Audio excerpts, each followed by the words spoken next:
Hello students, good morning. अब हम आपको परिमेय संख्या के बारे में उस दिन बता रहे थे। परसों हमने आपको परिमेय संख्या के बारे में बताया। अब इसका और विवरण देखिए परिमेय संख्या का। ठीक है, नंबर 1, वे संख्याएं जिनका दशमलव प्रसार शांत आवर्ती हो।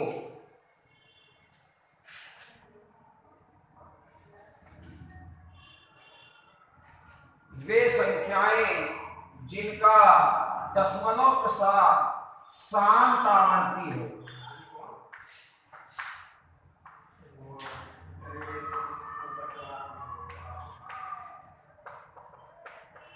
शांत हो। शांत का मतलब जैसे मान लीजिए 2/5। अब 2 में आपने 5 का भाग दिया, 0 दशमलव लगाएंगे, 5 चौके 20। अब ये शांत है। शांत का मतलब होता है प्रसार शांत। ये शांत नहीं है। शांत का मतलब होता है कि अब भाग शांत हो गया, अब शेष पर 0 आ गया, तो अब भाग नहीं जाएगा। तो ये संख्या आपकी परिमेय संख्या है। नंबर 2, दो तरह के प्रसार होते हैं दशमलव प्रसार परिमेय संख्या के। दशमलव प्रसार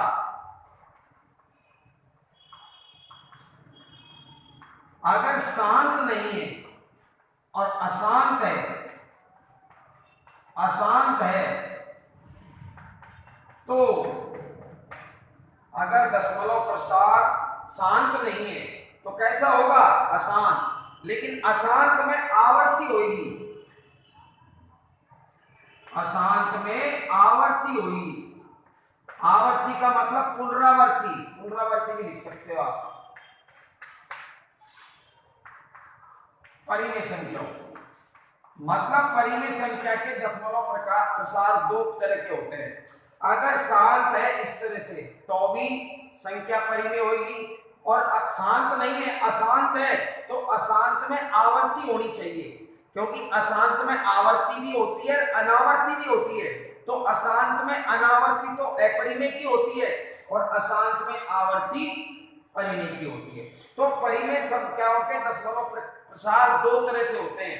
एक तो शांत होता है, और अशांत होगा तो उसमें आवर्ती मतलब पुनरावर्ती का होना बहुत ही जरूरी है। परिमेय संख्या कहलाती है। जैसे 1/3। अब 1 में 3 का भाग दीजिए, 0.0 भाग। 3 में 1 का भाग नहीं गया, भाग फुटेगी सुन। फिर दशमलव लगाए हैं 0, 3 तिया 9, 1। अब दशमलव आ रहा है तो 0 उतार लेंगे, फिर 3 तिया 9, फिर 1। फिर दशमलव आ रहा है यहाँ, दशमलव के बाद हर बार 0 का 3 तिया 9, 1। हर बार 1 बचेगा, भाग 3 बच जाएगा। इसका मतलब ये भाग अनंत तक चलेगा। और इसमें हर बार क्या हो रहा है? 3 3 3 3 की आवर्ती हो रही है। तो इसको हम ऐसे भी लिख सकते हैं 3 पे भाग। 3 पे भाग का मतलब 3 की आवर्ती। तो अनंत तक। यहाँ तो दशमलव प्रसार खत्म हो गया, 4 पे भाग चलेगा पूरा पूरा, लेकिन यहाँ भाग पूरा पूरा जा ही नहीं रहा। तो इसका मतलब ये भाग कैसा है? प्रसार अशांत है, शांत नहीं हुआ। शांत तो जब होता है जब शेष पर 0 आ जाता। अशांत है, और अशांत में क्या हो रही है? आवर्ती हो रही है। कैसे हो रही है आवर्ती? क्योंकि 3 3 3 3 3 3 3 3 3 ही आता जाएगा, हर बार भाग देंगे, और भाग अनंत तक चलेगा। भाग का कोई अंत नहीं होगा, कभी भी शेष पर 0 नहीं आएगा। इसलिए ये प्रसार आपका अशांत आवर्ती है। इसलिए हम इसे क्या कहेंगे? परिमेय संख्या। तो परिमेय यदि किसी संख्या का दशमलव प्रसार शांत है तो भी वो परिमेय होगी, और अशांत है लेकिन अशांत में आवर्ती हो रही है तो भी वो परिमेय होगी। ठीक है, अब आते हैं हम अपरिमेय संख्या पे। स्टूडेंट्स देख लीजिए, फिर इसके बाद मैं परिमेय संख्या समझाता हूं आपको।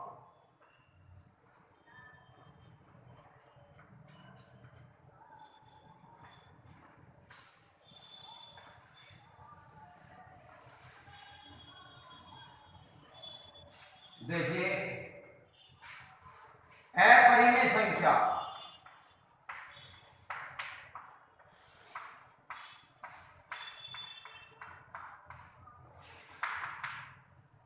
जिनका दशमलव प्रसार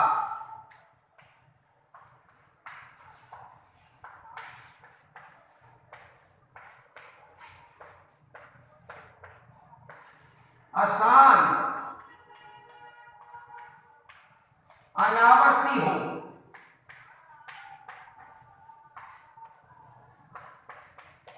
अर्थात अशांत हो लेकिन उसमें हर बार नया नया अंक आएगा, आवर्ती नहीं होगी, तो उसे कहेंगे हम क्या?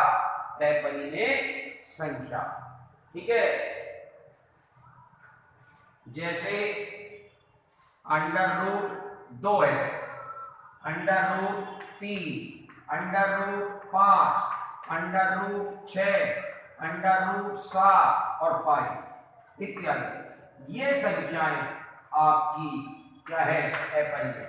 क्योंकि √2 का मान आप निकालोगे तो ये होगा 2.1.414, इस तरीके से अनंत तक चलेगा, रुकेगा नहीं, अनंत तक भागफल चलेगा इसका वर्गमूल का। और ये वर्गमूल इसका कैसे आया ये भी मैं समझाऊंगा बाद में। अभी तो आप इतना समझ लीजिए कि इसका दशमलव प्रसार ये होगा और इसमें इसके दशमलव प्रसार का कहीं भी अंत नहीं होगा। और यहाँ हर बार नया अंक आ रहा है, देखो दशमलव के बाद 4, फिर नया अंक आ गया 1, फिर नया अंक 4, फिर कोई और नया अंक आएगा। तो ये हो गया, चूंकि अनंत तक चल रहा है, शेषफल 0 इसमें नहीं आएगा, इसलिए इसको क्या लिखेंगे? सबसे पहले तो अपन आसान। अब चूंकि हर बार नया नया अंक आ रहा है तो इसको लिखेंगे अपन क्या? अनावर्ती। इसका मतलब ये हुआ कि अपरिमेय संख्या का दशमलव प्रसार केवल एक ही तरह का होता है। यदि आपको कोई दशमलव प्रसार दिया है तो आप उसमें देखेंगे कि वो अनंत तक चल रहा है तो अशांत लिखोगे, हर बार नया अंक आ रहा है तो अनावर्ती लिखोगे। तो संख्या कैसी हुई? अपरिमेय हुई। और अगर मान लो अनंत तक चल रहा है, अशांत, हर बार आवर्ती हो रही है, एक ही अंक आ रहा है, तो क्या होगा? अशांत आवर्ती। तो कैसी संख्या होगी? परिमेय होगी। ठीक है स्टूडेंट्स, तो देख लीजिए इसको। अब इसके बाद हम परिमेय, परिमेय के बाद आगे चलते हैं प्रमेय पे।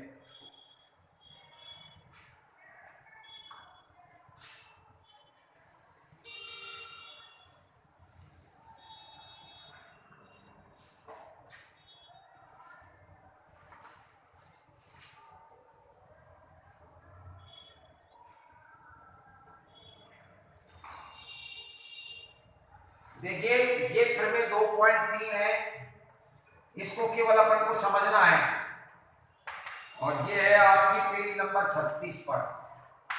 देखिए पेज नंबर 36 पे पुस्तक में, यदि ये प्रमेय ये कहती है, इसको सिद्ध नहीं करना है, केवल इसका स्टेटमेंट देखना है। यदि P एक अभाज्य संख्या है, यदि P एक अभाज्य संख्या है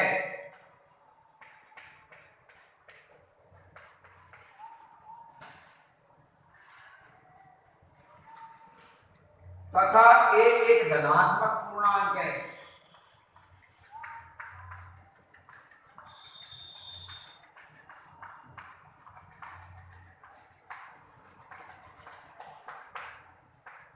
a एक धनात्मक पूर्णांक है, यदि P एक स्क्वायर को विभाजित करता है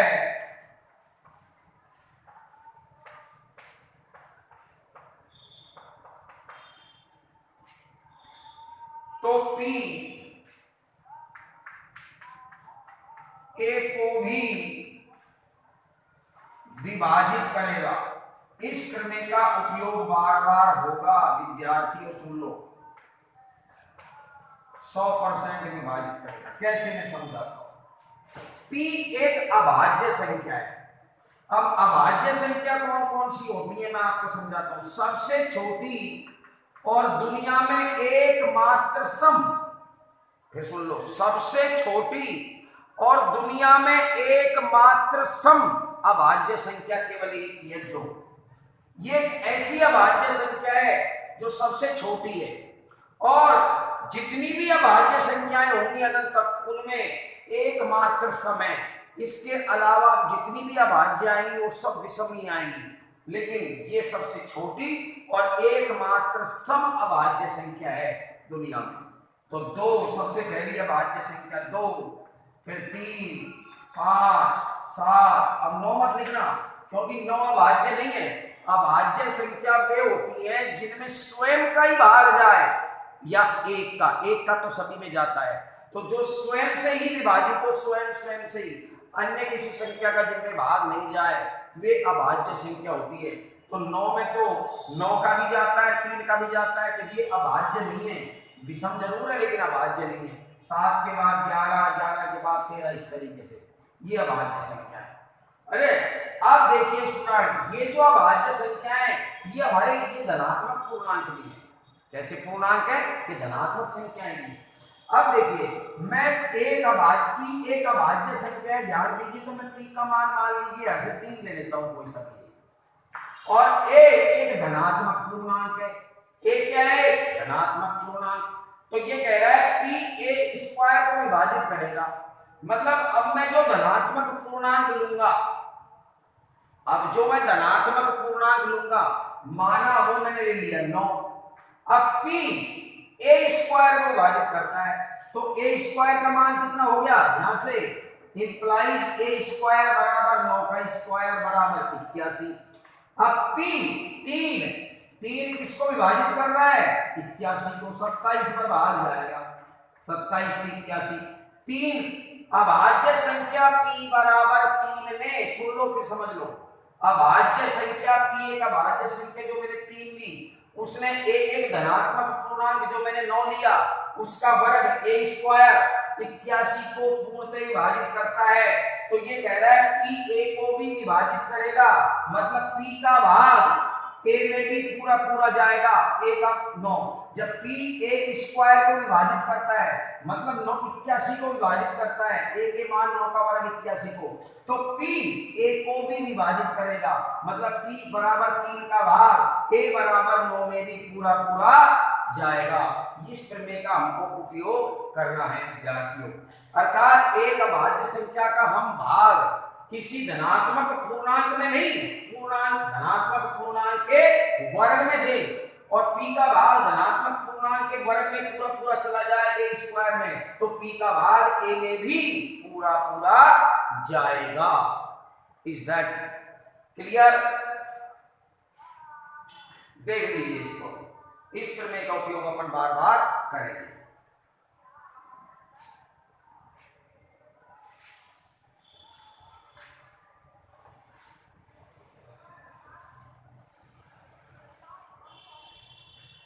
अब अपन को मोस्ट इंपोर्टेंट क्वेश्चन सिद्ध करना है। उदाहरण नंबर है आपका प्रमेय 2.4, इसको सिद्ध करेंगे। ये परीक्षा में आ सकती है आपकी, और आती है हर बार, वेरी मोस्ट है। सिद्ध करो √2 एक अपरिमेय संख्या है, एक अपरिमेय संख्या है।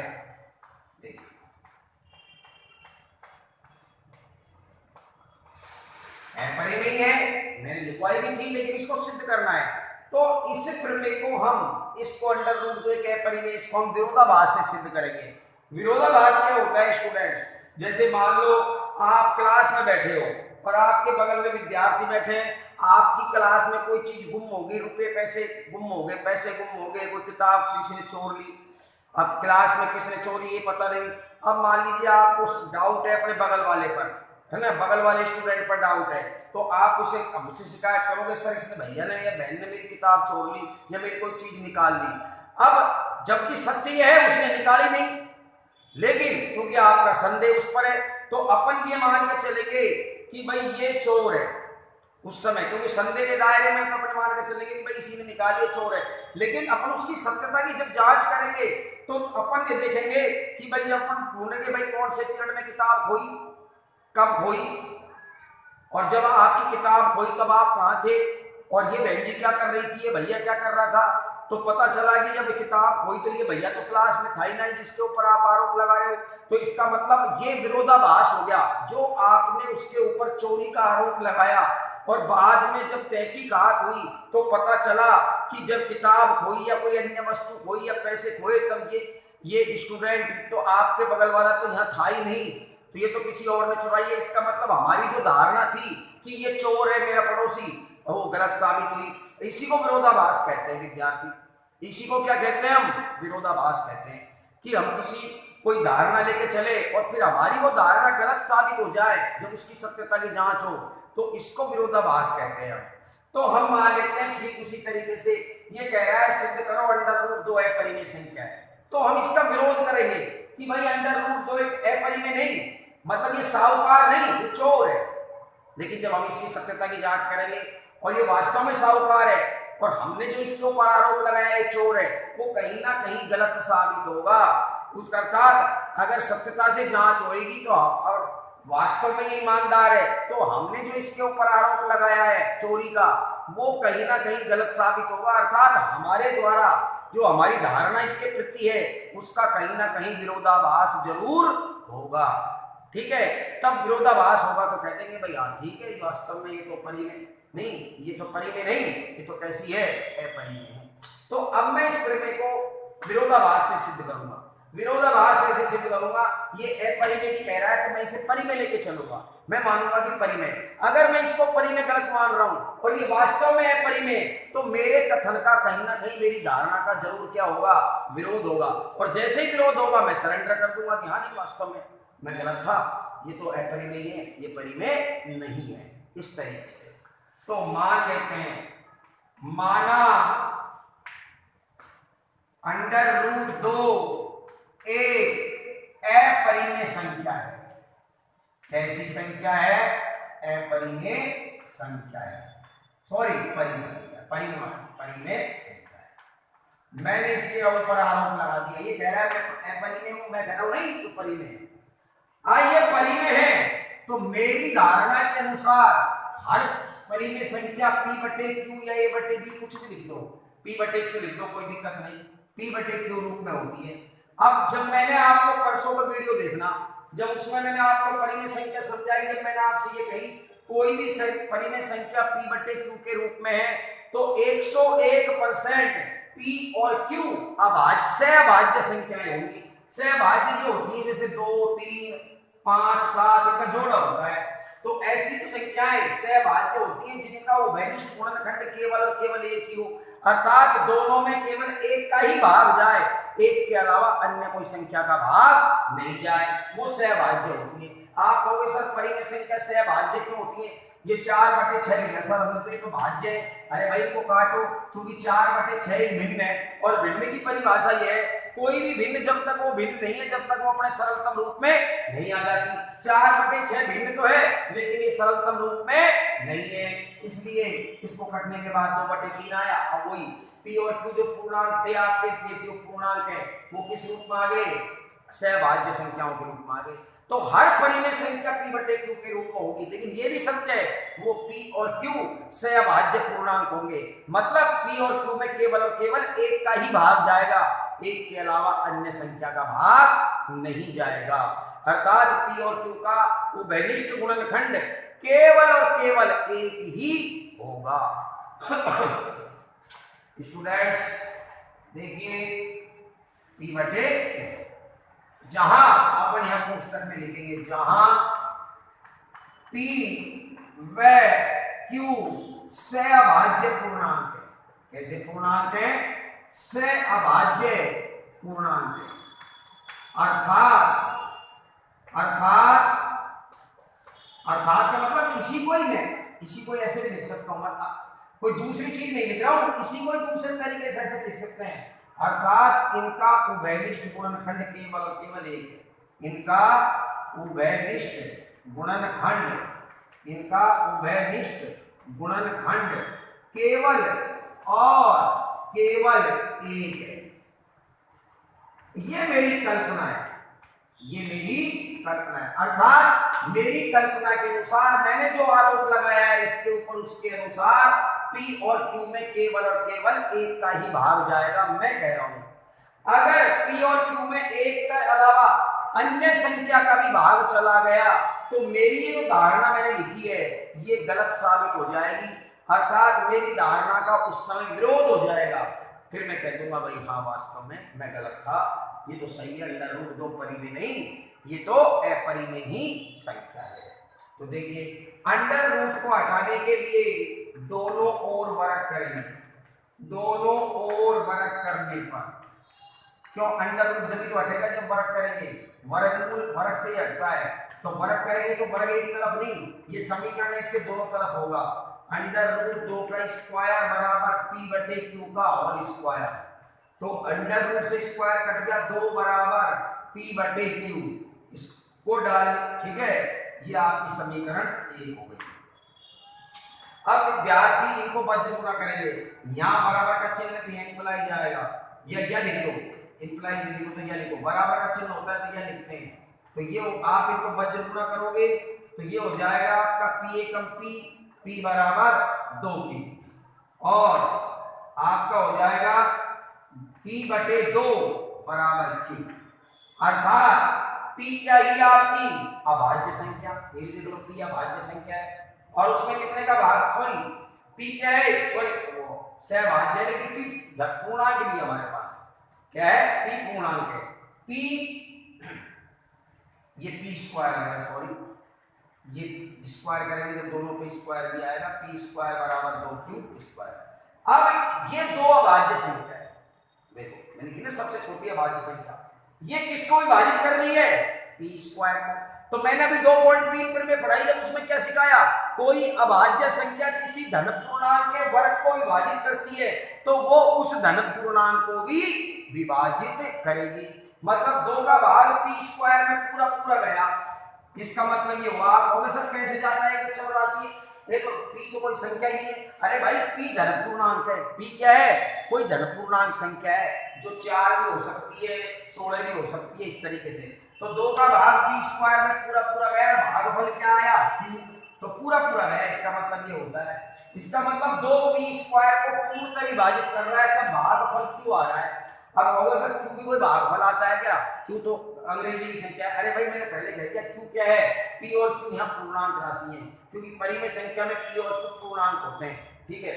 तो दो अभाज्य संख्या ने धन पूर्णांक p के वर्ग को, धन पूर्णांक p के वर्ग को विभाजित किया है, तो प्रमेय जो 2.3 अभी मैंने पढ़ाई उसके अनुसार 2 का भाग p स्क्वायर में पूरा पूरा जा रहा है, तो 2 का भाग p में भी पूरा पूरा जाएगा, तब यह लिखेंगे हम प्रमेय 2.3 के अनुसार, प्रमेय 2.3 के अनुसार 2p को भी पूर्णतः विभाजित करेगा। अब देख लीजिए, मेरी कल्पना का एक खंडन तो यही हो गया, पहले भाग का खंडन। तो मैंने क्या लिखा कि p में केवल और केवल कितने का भाग जाएगा, 1 का, जो आरोप लगाया, और मेरी जो धारणा थी उसका पहला विरोध तो यही प्रकट हो गया कि p में 1 का ही नहीं 2 का भी जाएगा। अब q के लिए देखते हैं, अब आपको मैं यहां तक समझ लीजिए एक बार आप ढंग से, फिर आगे बताता हूं।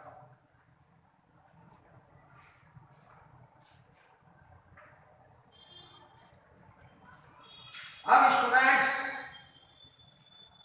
इसमें आगे देखना होगा। अब मैं आपको बताता हूं कि 2p को पूर्णतः विभाजित करता है, अर्थात 2 का भाग p में पूरा पूरा जाएगा। माना c पर गया भाग, कितनी पर गया, c पर पहाड़ा बोला। अब आप कहोगे सर c कहां से आया, अरे p क्या है, p अंग्रेजी का अक्षर नहीं है। सपोज यह p का मान 6, ये 4 है, सॉरी आप ले लीजिए 2 4 ले लीजिए 4, अब यह p की जगह तो यह c का मान कितना आया, 2 आया कि नहीं आया, तो इसका मतलब यहाँ p क्या है, एक धन पूर्णांक, c क्या है, धन पूर्णांक, अर्थात है तो ये अंग्रेजी के अक्षर, लेकिन इनको गणित में पूर्णांक कहेंगे, तो इनका मान कुछ भी हो सकता है, ठीक है। तो इसका मतलब ये हुआ कि 2 का भाग p में पूरा पूरा जाएगा, तो भागफल कुछ ना कुछ तो आएगा।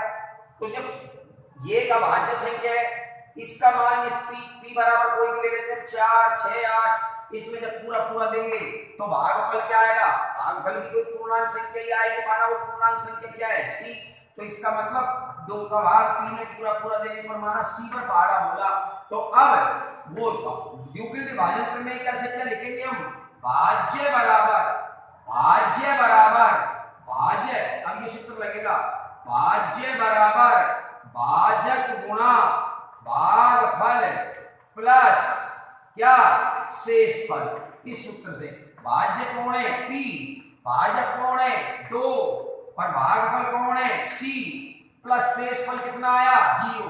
इसका मतलब क्या लिखा मैंने, इसका मतलब मैंने क्या लिखा p बराबर 2c, अर्थात 2p को पूर्णतः विभाजित करेगा तो मैं क्या लिखूंगा कि p बराबर कितना होगा 2c होगा, p बराबर कितना होगा 2c। क्यों होगा, क्योंकि 2p को पूर्णतः विभाजित करेगा तो इसका मतलब 2 का भाग 100% p में पूरा पूरा जाएगा, तो 2 का पहाड़ा p में कितनी बार बोले, माना c बार बोले, जहां p भी पूर्णांक है और भागफल c भी गणित में क्या है पूर्णांक राशि है। ठीक है, अब देखिए आप इसको समझ लीजिए, देख लीजिए।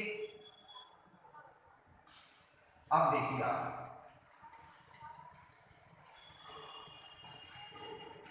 अब देखिए स्टूडेंट्स, इसलिए p बराबर 2c।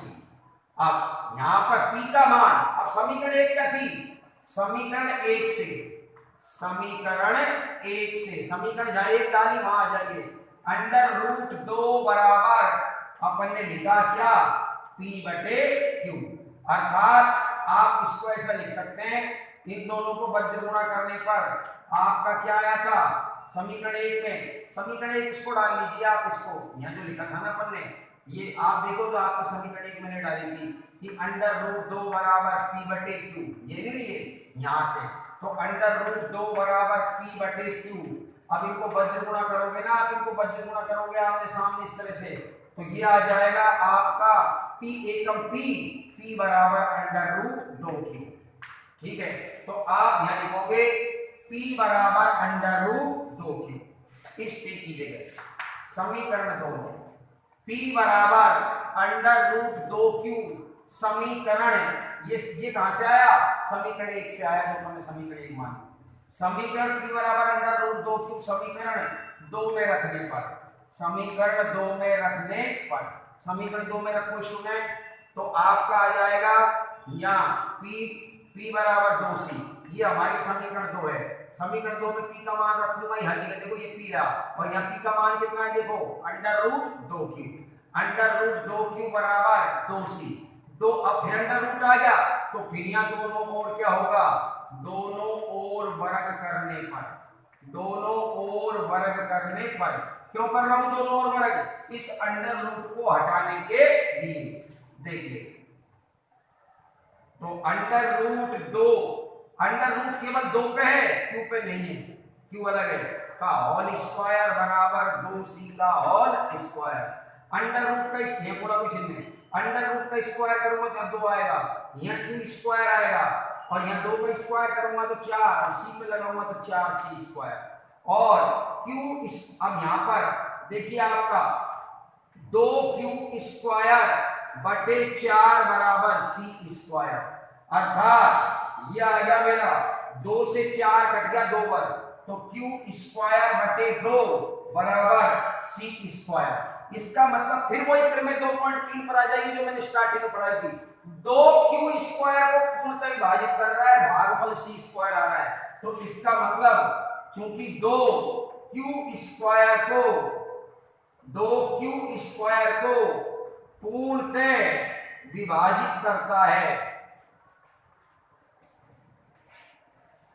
2q स्क्वायर को पूर्णतः विभाजित करता है, इसलिए फिर मैं 2.3 से 2q को भी विभाजित करेगा।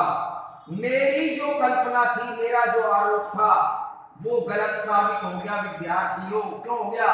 मैंने जो आरोप लगाया वो ये लगाया कि भाई कि P और Q के बगल में लिखा था, उसको देखो कि P और Q में तो केवल और केवल एक का ही भाग जाएगा, एक के अलावा कोई अन्य संख्या का जाएगा ही नहीं, मैंने आरोप लगाया। लेकिन जब हमने सत्यता की जांच करी तो क्या निकल कर आया पहले वाले भाग में कि 2 ने P को विभाजित किया और 2 Q को भी कर रहा है। इसका मतलब P व Q का उभयनिष्ठ गुणनखंड केवल एक ही नहीं 2 भी है।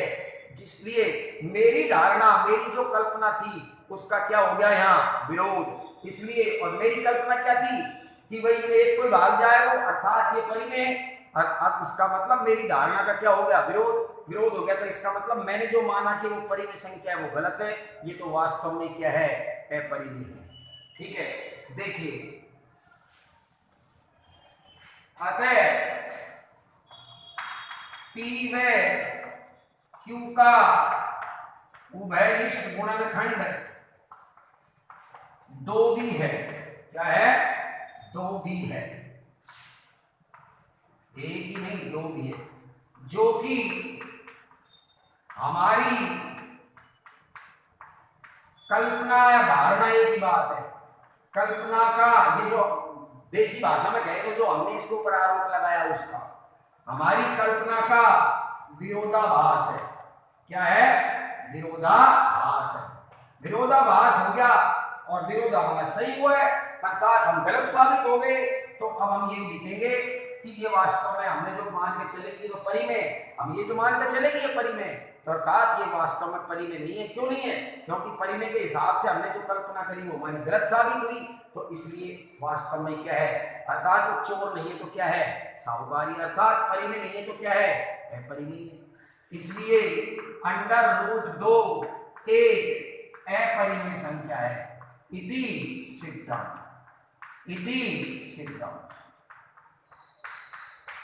कल विद्यार्थी अभी ये इसको समझ लेना, अगर इसमें कोई समझने में कमी रह गई प्रयास करना, तो नहीं तो कल एक एग्जाम्पल √2 की तरह कल √3 कब बताएंगे, फिर और अच्छी तरह समझ में आ जाएगा। Okay, thanks.